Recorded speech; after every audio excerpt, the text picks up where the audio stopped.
welcome to episode 22 of the One Life Church podcast, where we talk about things from One Life Church, but ultimately things that we think can relate to you and your one and only life. And my name is Sarah, and I'm joined, as always, by my co-host and our lead pastor, Brett Nicholson. Hope everybody out there is doing fantastic. That's good. You got your tagline. Is that what I said last time? I don't know, Does it but become a I tagline? feel like That's you're going to be it. getting I'm one. grabbing proud it. of That's it. right. Good job. Have a fantastic life. It's my theme. It only took 22 episodes. 22 episodes. It's all been a trial up until now. That's right. So, yeah. Now we have the guests to start the real podcast, right? No, yeah. Today we are joined by two members of Community One, and we're excited to learn more about Community One and also learn more about Eric Cummings and Austin Maxheimer. We've had Austin on before, and you guys know a little bit about Austin, but we want to make sure we take some time first just to get to know you guys before we start talking about Community One specifically. So, Austin, I'm actually going to have you give a little bit of a background of who you are and kind of your role at Community One. All right. Well, I think I can make this quick because I have been here before, but my role at Community One is Neighborhood Revitalization Director. And I guess what I would like to share this time is that that work started through One Life Church. My first step into the neighborhood with the eyes of an assets-based community development approach that God then used to lead me to this moment and serving through and with Community One was door knocking in the East End and Henderson. And so One Life has always had a legacy of engaging in neighborhoods, and I've been always personally energized by that. So it's a real gift to be able to do that as a vocation in my everyday life. And so big thanks to Eric and Community One for that opportunity. Awesome. That's cool. And Eric, tell us a little bit about your role at Community One, but also just about you in general. Sure. I'm the executive director at Community One. We launched out of a local church in 2013, and I served in that church for about 12 years, most recently as their community outreach pastor. And that's really where I think the inspiration and just the passion and the heart for wanting to engage deeply into the neighborhoods of our community came from. So that's how Community One started and how we got to this place today. And the organization's changed a lot over the years.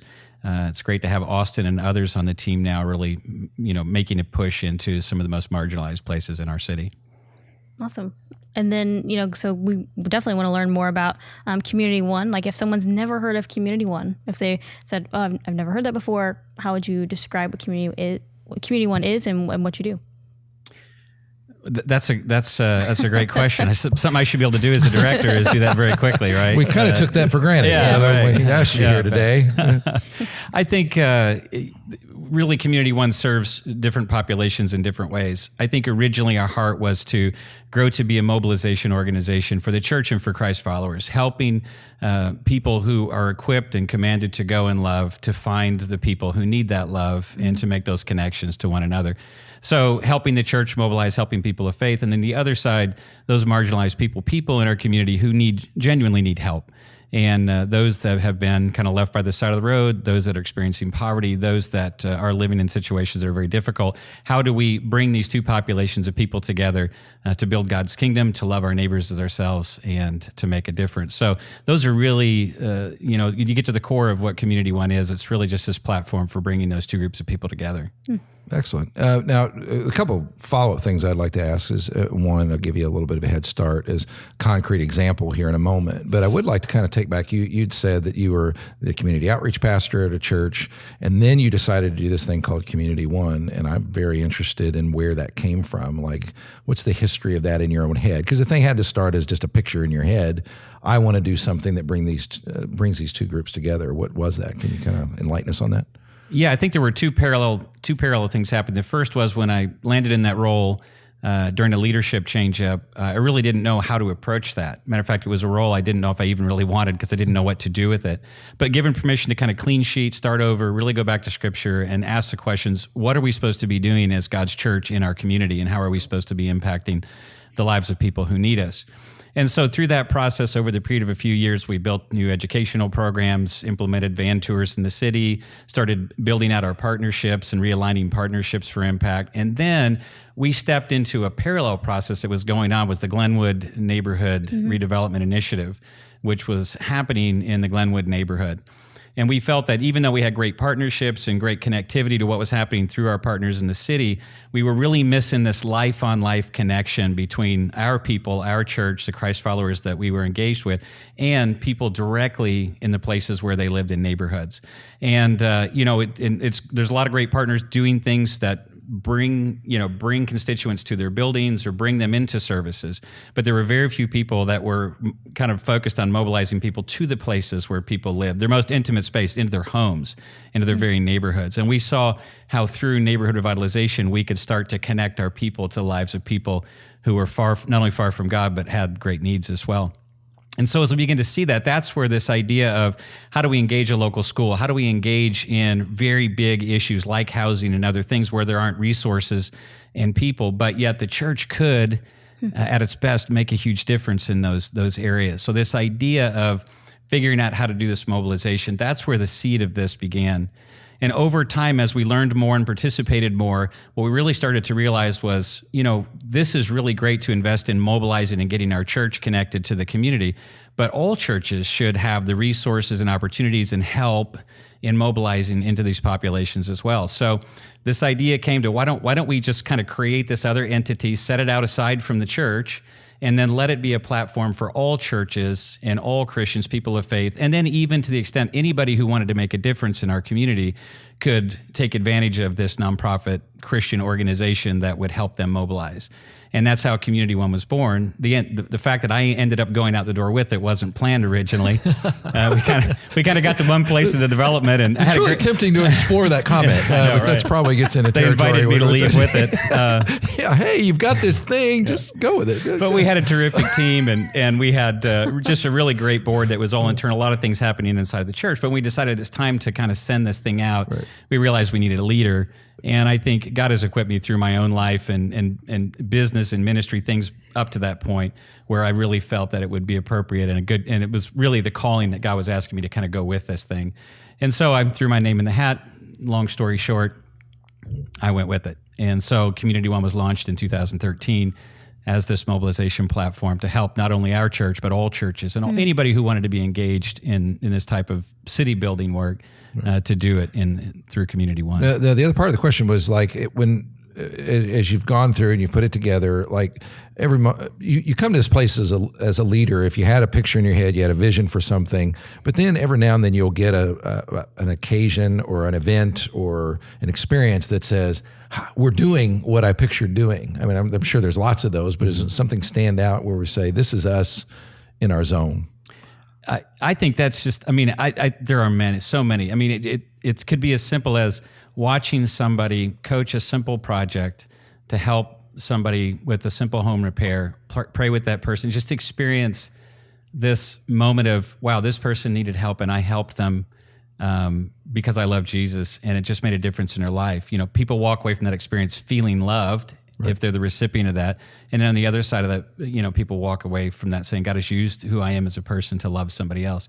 I think that in the simplest form is the most, just the most wonderful thing that you can experience is watching somebody connect to that part of their faith in that way. And that's wonderful. But we've had hundreds of repair projects, whole house rehabs, neighborhood revitalization. It's many, many stories that have happened that God has done, through the organization over the years. But at its core, it's just, how are we loving our neighbors as God's people? And here's a very easy way to do that. So I was going to share a specific story of one that I had the opportunity to be involved in when I was on staff at One Life. So there's this picture of a project that happened early on at a home repair project, and it was an intensive project. And it's a very interesting picture because you can see this house. There was I believe a widow, wasn't an actual widow, the White House. Many churches came together to serve in this project, including One Life West. We mobilized some people, and your cousin or nephew, Mike DeVoy, served on that. Cousin served on that project. And it was this neat picture of there's a lady in our community that had a need, a physical and financial hardship, could not take care of it of herself, a widow. This was like the person of need in the Bible coming clearly out of Scripture. And all these churches, 4 or 5 different churches, came over the course of several weeks to serve and love a tangible expression of restoration on this lady's house. And in the shadow of that picture is a church. There's a church building right next to it. And so it's a beautiful image for me to see this kind of unity and church partnership and collaboration and mobilization of God's people to make city transformation impact right in the shadow of a church building that honestly probably should have taken care of it themselves. But a perfect example of why Community One exists. Yeah, but just locking down kind of the picture that if you're listening and you're like, I've never even heard of this place, I don't know what they do. It really is, if I'm out there and I really do want to, maybe I'm able to build things or fix things for people, or I really do want to serve someone who's widowed, that I can give you guys a call, basically, and you can match me up with an actual need instead of me just kind of trying to find that out there on my own. Is that a simple way to say it? That's where we really started, was these very simple home repair projects. That was identifying people who had a genuine need, they own and live in their home, and have a project that they need done that they either can't afford or they can't do. And we collect that information. We post it on our website. We train coaches. We call them project coaches from local churches. A little bit of training they come through, how to use the technology, and then how to love people. And then we empower them and send them out, and they can go create their own teams, find their own resources, and go out and just love people on their own. They don't need us in the formula once we've kind of connected them to the process. Right. And something as simple as installing a grab bar in a senior citizen's tub, or something more complicated like we pull teams and contractors together, do roofs for people or things like that as well. So it could be as little or very small or very large. One thing I've heard both of you guys say, and I guess this would be a question because you both have been in ministries in different ways in the past. But you said it, and you both said actually that multiple churches coming alongside and being involved in one project. Do you find that it's been easier through Community One to make that happen rather than it was trying to do a project through one church and getting other churches to kind of come alongside? I think it has been, and I think that's one of the reasons that this project kind of guided itself outside the walls of our church in particular, was that, I know this may come as a shock, but sometimes churches are a little territorial, and they protect their ideas. I know that's shocking to believe. But creating a neutral platform, a place where people from any church, from any kind of context could come and work together without the baggage of those kind of things, has really, I think, created a really good way for churches and people of faith, regardless of what church they go to be able to be a part of it. Yeah. I would say that's something I never thought of. It makes complete sense, so if I'm learning something about Community One, that's probably a big one. And I did go to your website and I have it pulled up, and there's a place that says get involved, and you can look through some of those things you talked about. Project coaches, there's a lot of different opportunities on there, but that's community1.org. And there's get involved is on that page right there. But so as you're going along doing your mission, and started a few years back, at some point you felt the need to hire Austin away from One Life, incidentally. I'm just going to bring that up. But that was an expansive move. We want to grow in this area, but you mentioned what your title was, but that went beyond, repair projects, my understanding is. And so describe that. What was up with you coming on, and what do you do, and what kind of initiatives were you guys wanting to get into? I think the inspiration for that lies in the early days, of the genesis of Community One, which is understanding the power of kind of collaborative neighborhood revitalization work. We do these home repair projects like I described. We do whole house rehabs where we acquire vacant homes, gut them, and then use contractors and volunteers to put them back together and sell them as affordable, safe, decent housing in neighborhoods. But the next logical progression would be, what are some of the other areas in neighborhoods that have needs that aren't being addressed as well? And we know that, historically and statistically, that asset-based community development or working systemically on many issues at once is a way that you can bring change to a community. So we had kind of our roots in neighborhood revitalization. We had relationships in several neighborhoods, and we got back to a situation where it looked like we were moving back and that was growing again. And we just found ourselves in need of somebody with expertise and capacity and a passion for neighborhoods and people. And Austin had worked in the east end of Henderson, and worked in Jacobsville, had experience in neighborhoods. And I've known him almost since the beginning of Community One, just as through One Life, just kind of weaving in and out of the project work.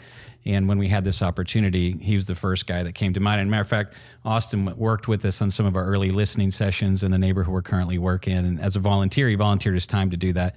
So when the opportunity arose, he was the first phone call I made.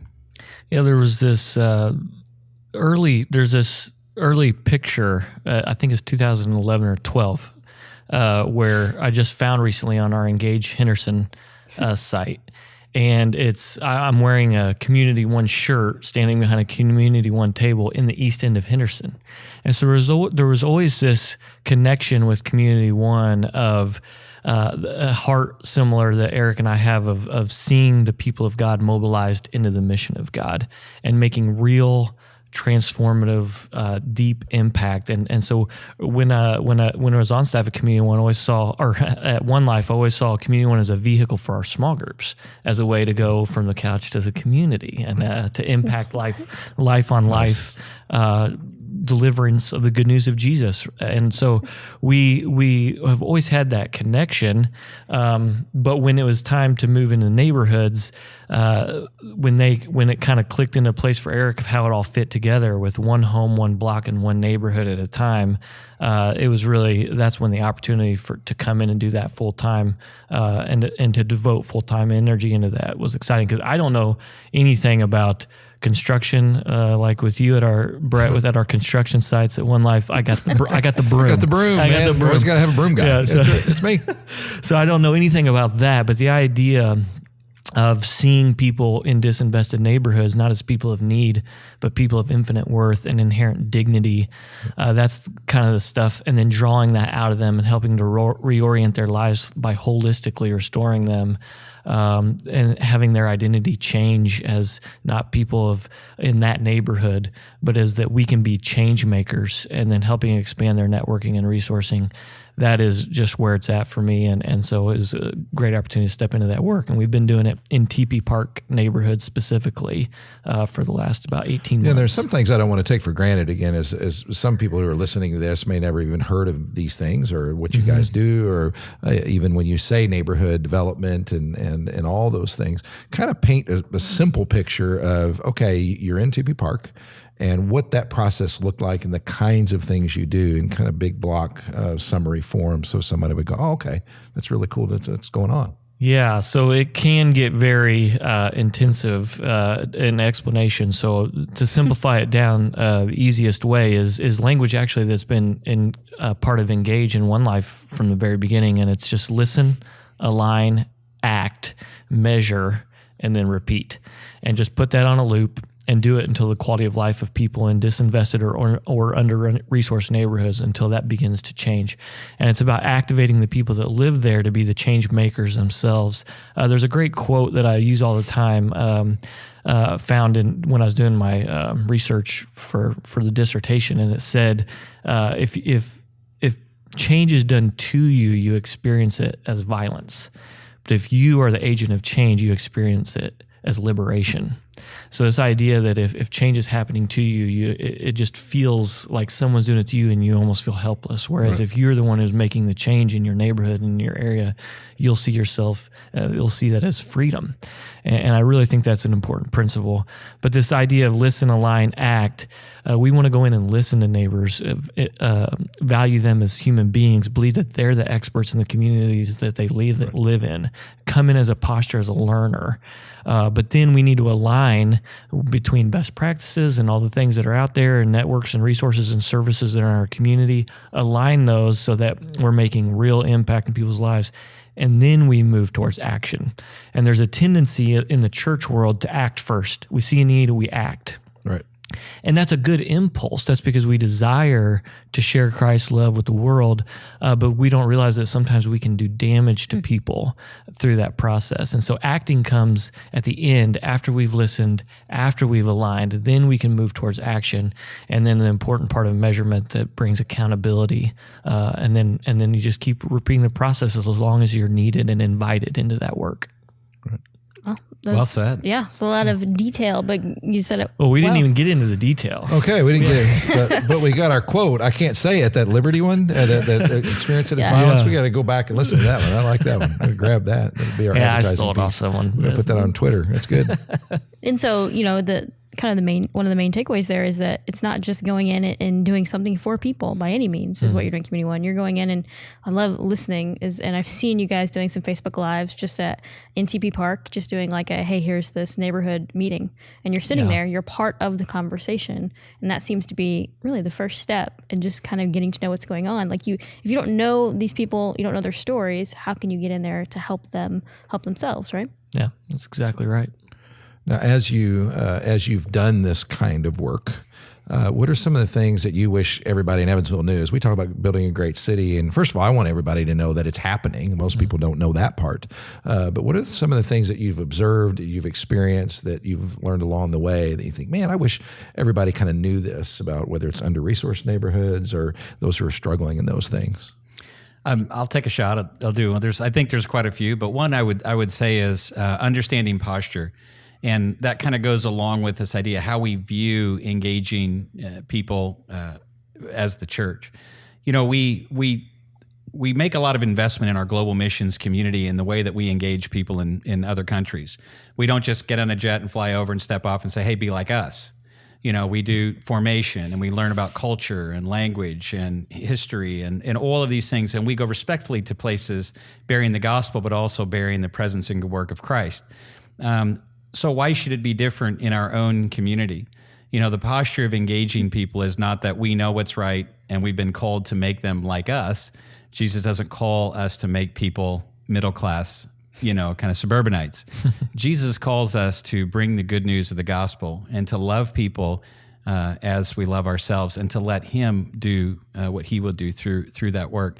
So we need to be willing to learn about culture. We need to be able to listen to people. We need to be able to have a posture of humility when we go to different places if we really, truly want to create and sustain long-term relationships that will result not only in friendships and relationship, but also hopefully in change in time, and most importantly, the change that Christ brings through the presence of his people in different places. So I think posture is really important in making the parallel between, we live in different cultures even if we live close to each other. So let's observe those same things. And you guys talked about TP Park is the neighborhood you're focused on currently. Where's that at? If you're explaining that to people. It's in what you maybe has traditionally been called the south sector or south side of Evansville. So it's we've been referring to it as the center city.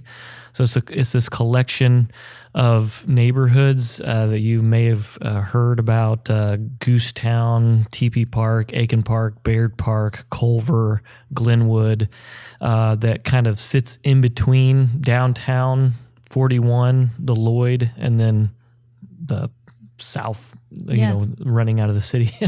This collection of neighborhoods, TP Park sits in the very center of those neighborhoods, and it's a common story of what we say is disinvested neighborhoods. So as suburban sprawl happened, people with means and resources moved to other areas of the town, the outskirts of town, as automobile travel became easier to utilize, and you could commute in and out of work a lot easier. This idea of neighborhoods, and you know your neighbor, and you bike to work, and you walk to the grocery store. We kind of lost that through suburban sprawl. And so what happens is all the investment went out to the edges of our cities, and these neighborhoods that were kind of remained, the existing housing stock, the public schools, the infrastructure of sidewalks and all this stuff. That's what, when we say disinvested, that's what we mean. They were not invested into, because all the investment was going into these outlying regions. And so it was just natural crumbling, if you will, of all these things. If things aren't, I learned from owning my own home, if you're not actively investing in it, it's disinvesting really quickly. And so that's just a similar idea of neighborhoods. And so this isn't a commentary on the people that live in these neighborhoods. It's not a commentary on the space itself. It's just the reality of the situation. And so TP Park kind of sits in the center of this disinvested area in our city. And as you've been working there, what have you learned? It is kind of one of those things you wish everybody would know, and you've kind of observed that this has been really good stuff, or maybe this I wish we could change this or something like that. I mean, is there? Yeah, the number one is that I have so much fun. It's just fun working with people, getting to know their stories, listening to them, entering into their space instead of asking them to come to ours. And so it's just a different mentality. But the neighborhood work is a lot of fun, and the neighbors themselves they have the highest capacity imaginable. They have just the same capacity that any one of us have. It's just the idea of expanding their network and resources. So if you think about, if I were to lose my job, heaven forbid, there would be a whole network of people that would support me, that would help me make connections to job opportunities and supplement my resourcing and all this other thing. Well, this is just providing the same sort of idea for people in disinvested areas. Their networks are different than ours, and this is expanding their investment resources. And so then the final thing is that, because I get the question all the time, what have you learned most about the neighborhood? And it's, I wish the church were present more. I wish that I could say in the last 18 months that I'm just inundated with disciples of Jesus, missionaries for Jesus, and churches just wrapping around this neighborhood. But it's just not true. And the reality is that I don't see in the everyday work in the neighborhood just a flooding of the light of Christ in there. And so I don't think it's anything to wag our finger at Christians and churches. Is more of just raising awareness and sharing the story and inviting people, as Jesus did, into their life. So as he went about his ultimate mission and went into the ministry to the marginalized, he invited his disciples into that process. And so I think it's just a combination of all those things. So that's a little bit anyways. There you go. I could go on. I could go on for another hour. I don't doubt that one bit, but we can't in this format because, I mean, we could, but I'm not sure anybody cut would. you off. Yeah. Listen, that's right. Sarah would just kind of bring the hammer down on that thing. And then, I might add one thing to that we've learned about neighborhoods and people too, and that is just simply, no matter who you are or where you are, everybody wants the same things. No matter where you live or your socioeconomic status or anything else, everybody wants a decent home in a safe neighborhood. They want a school where their kids can get an education and succeed. You know, we all want the same things, and it's no different from one neighborhood to another. And neighborhood revitalization is just this organized process of identifying those things and identifying assets to build on and things that they'd like to see changed, and then helping them make connections and resources to make those changes. Mm-hmm. So it's really, we're all searching for the same things in the context of how we live and where we live. Yeah. And even a simple thing like that, you might assume, and I've learned that on the global field, like in very what some people could consider exotic countries, you do learn that very thing. In the end, it's really not any different. People are people, and they're aching for that same stuff. So tearing down some of those barriers, though, it's something we can all stand to do. Well, these guys are going to be speaking at One Life within what are the dates again? I think it's March 3rd and March I scheduled it. I should know this. March, is that right? March 3rd and 10th. It is correct. Yep, March 3rd and March 10th. Because one of the things we're trying to do is elevate that awareness. And so you can have that flood eventually, and more people can know and be aware. Because that's a lot of it's just tearing down barriers of what people don't know or what they're kind of intimidated by or don't even know where to start. But so they're going to speaking to that. But they also have another idea that I want to make sure gets on the boards. That Sarah, can you kind of flesh that out a little bit, or maybe at least ask? Well, sure, yeah. So you guys are working on kind of an app type program, and being able to kind of, anytime someone does certain things in the city, you have an acts of love counter. Can you guys tell us a little more about that? Acts of love counter. Yeah, acts of love. I've actually seen it in action. Eric does this talks about this very well. So I'll let him do it. It was a result of my own inner holy discontent. That was kind of, if I could say that. When a lot of times at church we do count certain things, and I think pastors like to count things, and that's good. We count things because we're searching for ways to determine if we're making a difference, if what the impact is or what the change is. But the things we count most frequently are, how many people showed up and how much did they give. And those are about the only two metrics you see consistently from church to church. But this idea, when we started getting to this, what does the Bible say? What does Jesus say about, our mission is to love? So shouldn't we be trying to figure out how our church is loving its community and the world? What are the things that we're doing outside of the walls of the church to love people? And so this idea of, maybe in the bulletin we should put next to offering and attendance, we should put acts of love so that everybody in the church knows what kind of impact we're having in the world for Jesus. And so, but that's kind of a hard thing when you think of get your arms around it. How do you actually measure something like that? And, I've kind of had the stiff arm on that a few times. It's like, well, that's not possible. We can't possibly do that. So I kind of carried that with us to Community One. And we wanted to try to figure out how to help churches, at least, the be-all and end-all isn't counting acts of love. The be-all and end-all is creating disciples who go out in love.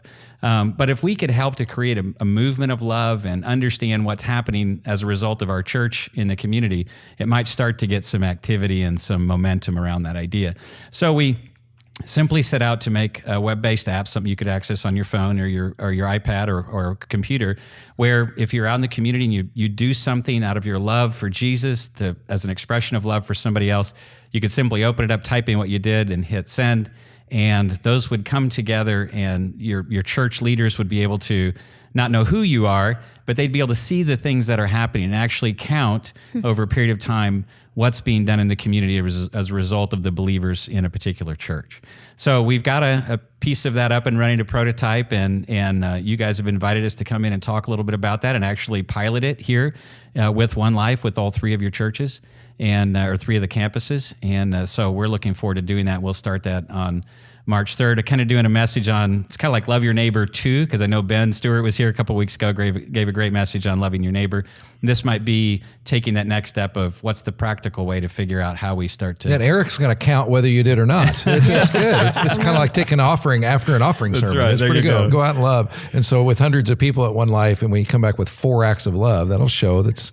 Then you'll know what your next sermon series is going to be about. No, we really mean it. Go out and love and do cool things. So if you're a podcast listener, that's the cool thing. You now know what's coming. We are going to go ahead and we heard the idea. I like to think of us as probably terminal early adopters around here. So we want part of our role we want to do is be innovators in our community and on the church side of life. And so hopefully it won't be disastrous to count people's acts of love. Let's acknowledge you guys are kind of putting it out there. All right, exactly. We are. That's right. We're putting it out there, and you'll get to participate, and you do an act. Now, what counts?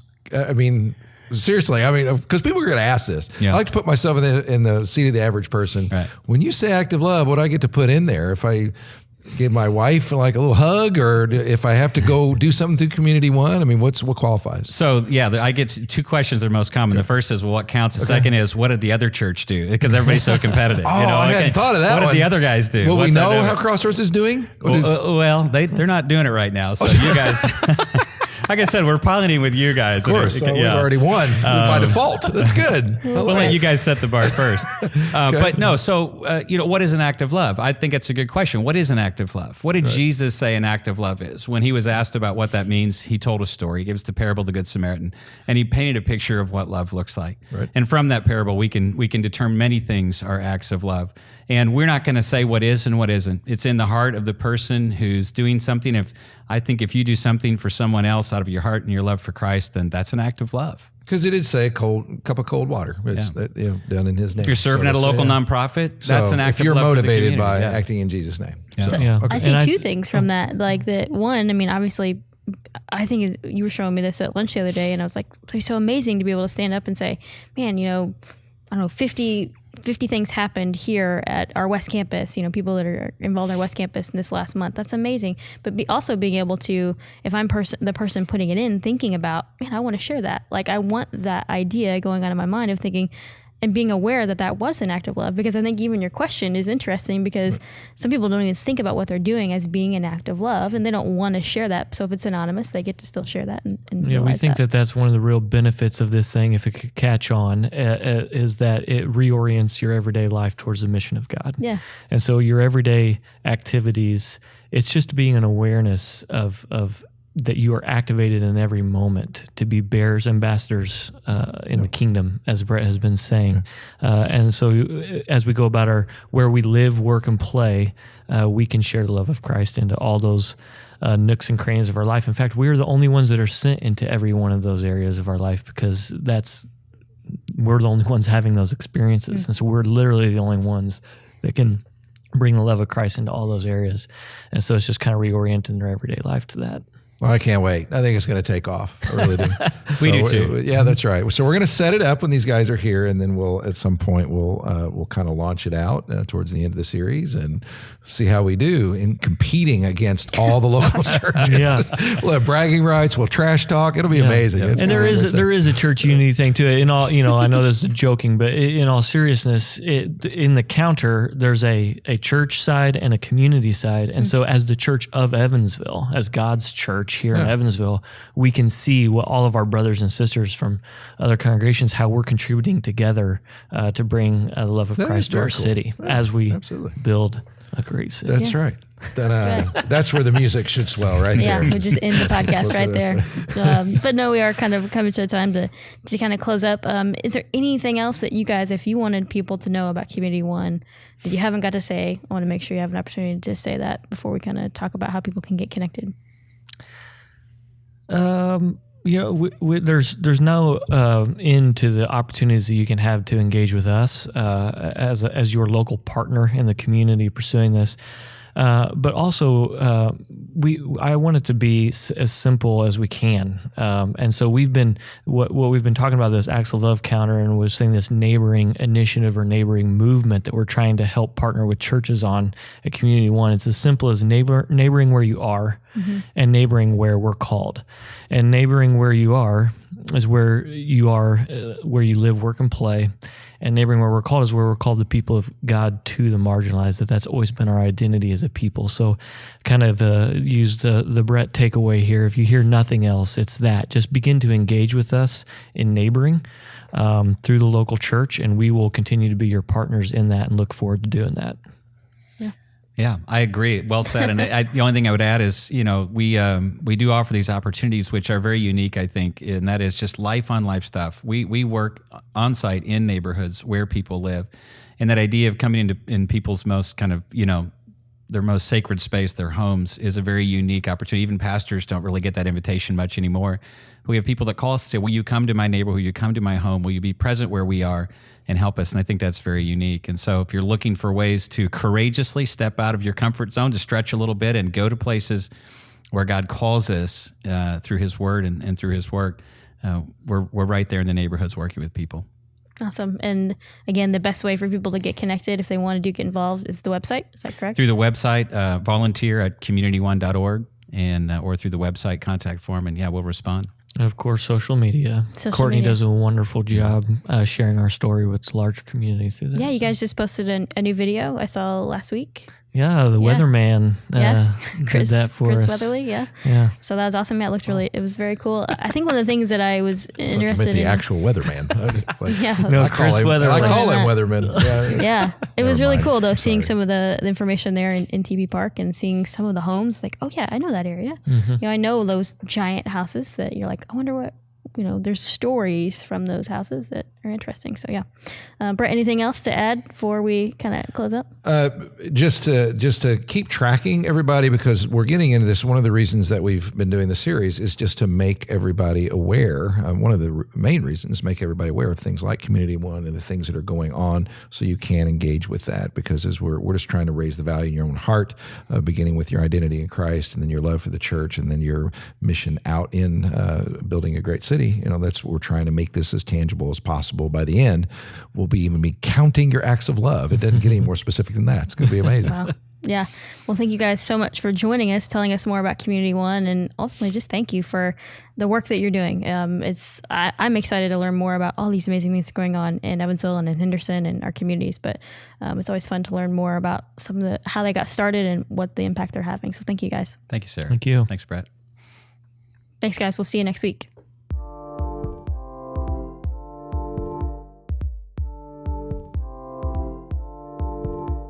Music by Ben Brock and Micah Robertson.